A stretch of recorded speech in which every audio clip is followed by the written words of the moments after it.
नमस्कार, मैं गुंजन पाठक और आप देख रहे हैं प्रदेश समाचार। आज हम आए हैं खुदादिया गांव में, जहां हमारे साथ यहाँ के नव निर्वाचित प्रधान मौजूद हैं। तो हम उनसे बात करेंगे और जानेंगे सब उन्होंने अपने प्रधानी पद पे रहते हुए क्या क्या उन्होंने कार्य कराए हैं। साथ ही हम विधानसभा चुनाव को लेकर बात करेंगे कि उनके यहाँ पे किस तरह का माहौल है और वो किसको सपोर्ट करते हैं। तो चलिए पहले प्रधान जी से उनका परिचय जानेंगे। तो चलिए बात करते हैं। प्रधान जी, बहुत बहुत स्वागत है आपका हमारे चैनल में। सबसे पहले अपना परिचय बताइए।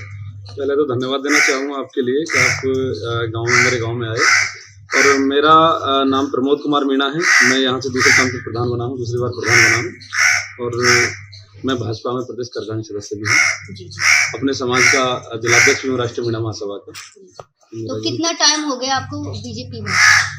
मेरे को लगभग 10 साल हो गए। 10 साल हो चुके हैं। और प्रधान पद पर जो आप लास्ट 5 ईयर आप रहे थे, तो कितने काम आपके द्वारा हुए थे? मैंने गांव में ऐतिहासिक काम ऐसे काम किए थे पिछली बार भी जब मैं रहा था कि मेरे गांव में विद्युतीकरण नहीं था। मेरे गांव में एक घर पे भी कोई बिजली नहीं थी। मैंने घर घर तक बिजली पहुंचाई थी। एक भी घर गांव में ऐसा नहीं था जो जिस घर तक मैंने बिजली नहीं पहुंचाई। मैंने पिछली बार 27 आवास बनवाए थे पिछली जब प्रधान था मैं। और मैंने मेरे गांव से 2 गांव का, एक मेन रोड पे एक है और एक 750 वोटों का ये मेरे गांव में निकला है। मैंने इसको ज्वाइंट करने के लिए कोई रास्ता नहीं था, मैंने वो मेन रास्ता वो बनवाया और काफी बड़े बड़े काम कराए मैंने। जी। तो इतना कुछ आपने कराया है तो जनता ने आपको फिर से सपोर्ट किया? जी, फिर से सपोर्ट किया, गांव का आशीर्वाद मिला। और मेरा अब दोबारा मैंने जब से 7-8 महीने मेरे को हुए हैं अभी प्रधानी के लिए, मैंने जब से आप ये लगा लीजिए, मैंने लगभग मेरे यहाँ 4 से 4.5 करोड़ के मेरे काम इस समय पर चल रहे हैं। अभी मैंने एक ऐतिहासिक रास्ता जो आप देखेंगे कि एक गांव से आता है जो कभी सोच भी नहीं सकते थे, कल्पना भी नहीं कर सकते थे। मैंने वो रास्ता अभी 600 मीटर गंजा जिला पंचायत से लेके आया हूं मैं।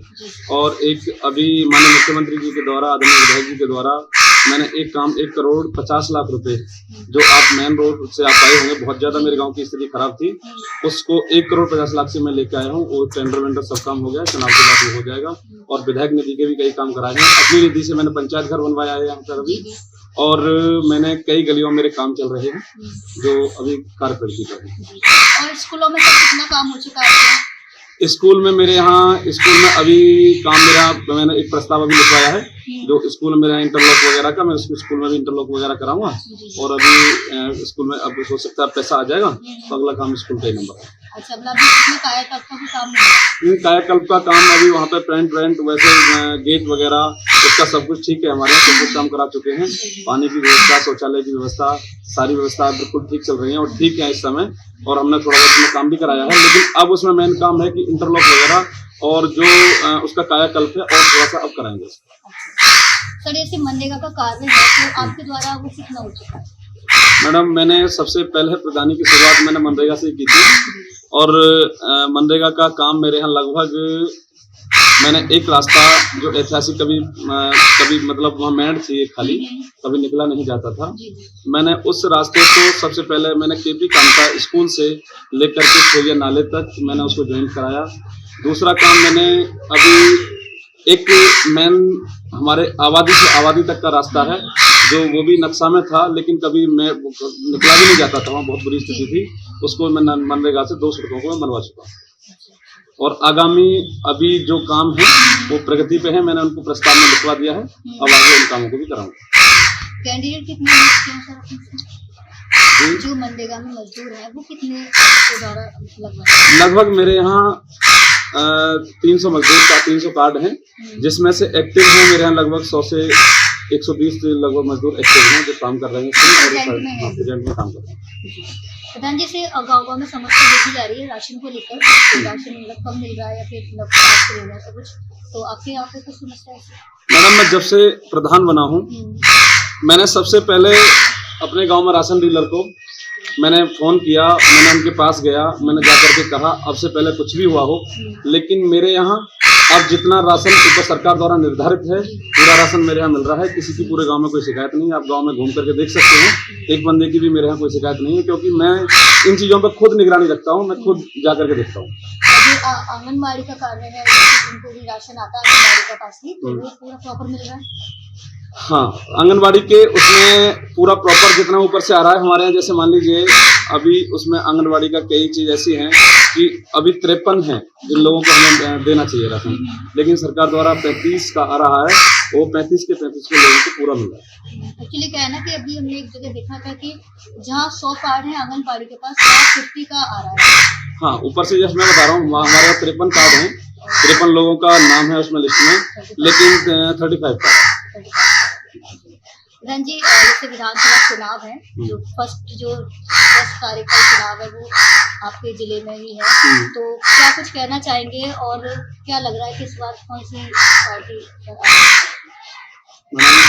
अभी एक दिन शेष है बस जी कल का छोड़ के जी परसों 10 तारीख को वोट पड़ेंगे। और उत्तर प्रदेश में एक दोबारा मतलब इतिहास रचने जा रहा है कि जो कहते हैं कि दोबारा सरकार नहीं आती उत्तर प्रदेश में, एक बार बनने के बाद दूसरी सर चेंज करते हैं, लेकिन उत्तर प्रदेश में दोबारा पुनः बाबा जी की सरकार आने वाली है, क्योंकि माननीय मुख्यमंत्री जी के द्वारा, माननीय प्रधानमंत्री जी के द्वारा कोरोना कालखंड में आप लोगों ने देखा होगा जिस समय पूरा उत्तर प्रदेश क्या पूरा देश क्या त्राहिमाम हो रही थी, उसमें भाजपा का एक कार्यकर्ता, भाजपा का एक पदाधिकारी लोगों की सेवा में लगा था, लोगों के लिए खाना खिलाने में लगा था, लोगों को घर घर तक पहुंचाने में लगा था। सब जनता ने पूरा काम देखा है और जनता दोबारा पुनः भाजपा को जिताने जा रही है। और हमारे प्रत्याशी में सीपी सिंह लोधी जी एक बार पुनः, पिछली बार हमारी 70,000 वोटों की जीत हुई थी, अब की बार उम्मीद है कि हमारी 1 लाख की यहाँ से जीत होगी।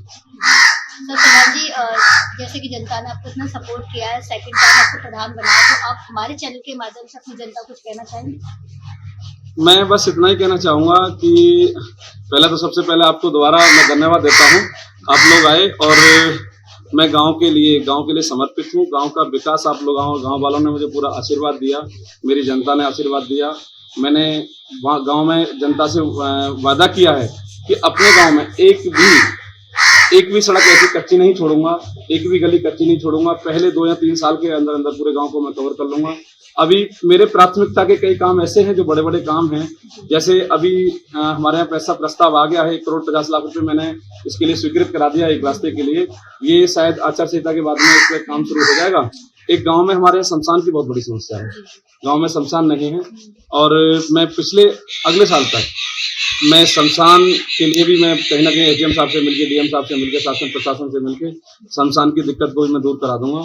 दूसरा, एक मेन रोड पे हमारे यहाँ नाला है जो पूरा हमारे यहाँ हमारे जाटव बस्ती में और मीणा बस्ती में, तो 2 मोहल्ला है, सकोया वाला मोहल्ला और जाटव बस्ती में, वहाँ पानी भर जाता है और बहुत नाले की बहुत बड़ी समस्या है। मैं सरकार से भी अनुरोध करूंगा और मैं जनता से वादा करता हूं कि मुझे अगले साल तक, अगले जो बारिश का मौसम आने वाला है उससे पहले मैं नाले की समस्या को भी शायद दूर कराऊंगा। बहुत बहुत शुक्रिया सर, हमसे जुड़ने के लिए, बात करने के लिए। तो जैसा कि आपने देखा, हमारे साथ खुदादी के जो प्रधान है वो मौजूद हैं, जिन्होंने हमारे हर सवाल को जो बहुत अच्छे से दिया, और साथ ही उन्होंने विधानसभा चुनाव को लेकर भी काफ़ी कुछ बताया कि यहाँ पे किसका माहौल चला हुआ है, और बीजेपी को वो सपोर्ट करते हैं, और बीजेपी में काफ़ी 10 साल से वो हैं, और उन्होंने काफ़ी सारी हमें बात बताई खुद से रिलेटेड, गाँव से रिलेटेड। और देखते रहिए प्रदेश समाचार। मैं कैमरामैन अशोक कुमार शर्मा के साथ गुंजन पाठक, अली। ऐसे ही वीडियोस देखने के लिए सब्सक्राइब करें प्रदेश समाचार नेटवर्क, और लेटेस्ट वीडियोस के नोटिफिकेशन के लिए बेल आइकन दबाना ना भूलें।